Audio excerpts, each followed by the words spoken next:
तो दिशा की जो बैठक होती है वो हर 6 महीने बाद होती है। प्रांत में विभिन्न विभागों के जो भी प्रोजेक्ट्स होते हैं वो हमारे जो मेंबर पार्लियामेंट्स हैं उनको भी साथ बुला करके प्रदेश के भी जो सरकार से संबंधित कुछ लोग उसमें रहते हैं, तो ऐसा हर एक विभाग की सब चर्चा की जाती है। उसमें 6 महीने में क्या क्या प्रगति हुई है, जितने बजट होते हैं, खास करके केंद्र सरकार की योजनाएं, उस पर विशेष फोकस होता है। जो कठिनाइयाँ हमारी होती हैं वो मेंबर पार्लियामेंट्स को बताई जाती हैं।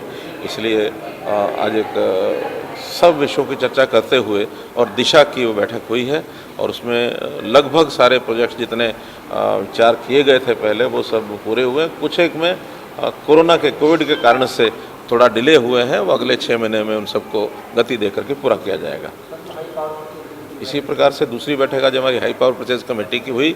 हमने एक जो नया ये प्रावधान शुरू किया है ई भूमि का, पहले तो एक्वायर की जाती थी ज़मीनें, लेकिन एक्वायर करने के बजाय हमने ई भूमि का जो सिस्टम शुरू किया है उसके अंदर 3 लेवल पर ये मीटिंग्स होकर के ज़मीन को परचेज़ करने के लिए नेगोशिएशन से हम पूरा करते हैं। पहला डीसी लेवल पर होता है, दूसरा चीफ सेक्रेटरी लेवल पर होता है और तीसरा एक हमारी कैबिनेट की एक कमेटी है बनी हुई जिसमें रेट्स जो हैं वो 20% से हायर रेट्स अगर डिमांड किए जाते हैं कलेक्टर रेट से, तो वो फिर जो हमारी कैबिनेट की कमेटी बनी हुई है हाई पावर परचेज कमेटी, उसमें हम लेकर के आते हैं।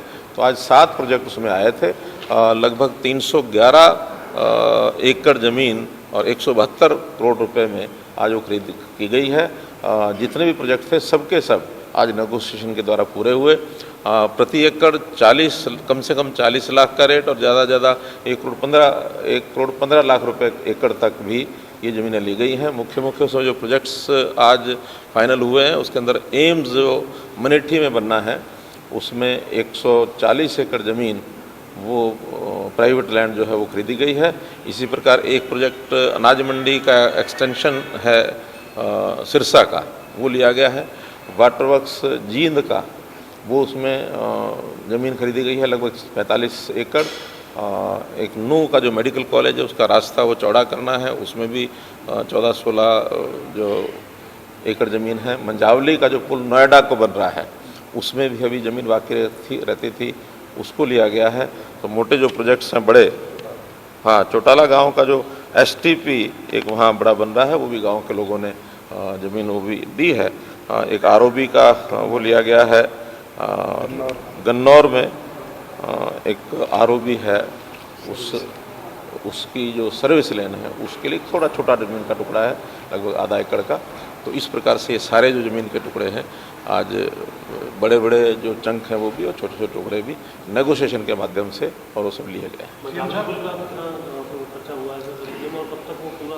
देखिए, मंझावली पुल में 4 गांव की ज़मीन थी, अलग अलग गांव के लोगों से नेगोशिएट करके, और अब जब ज़मीन ले ली है तो ज़मीन आने के बाद फिर तो जो एक रूटीन का जो समय उसमें लगने वाला है, उसके एक्विजिशन में समय बहुत लगता था। जो भी एक्विजिशन शुरू की जाती है 3 साल तक वो उसका प्रोसेस चलता है। सेक्शन 4 है, सेक्शन 6 है, सेक्शन 9 है, और उसके बाद भी कहीं स्टे आ गया और कहीं कोर्ट्स में चले गए।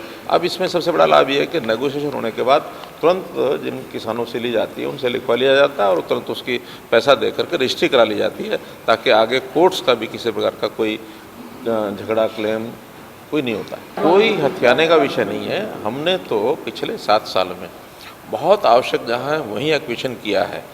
प्राय जो 2013 तक जितने सेक्शन 4 हुए थे वही ज़मीनें 2015 तक हमने एक्वायर की।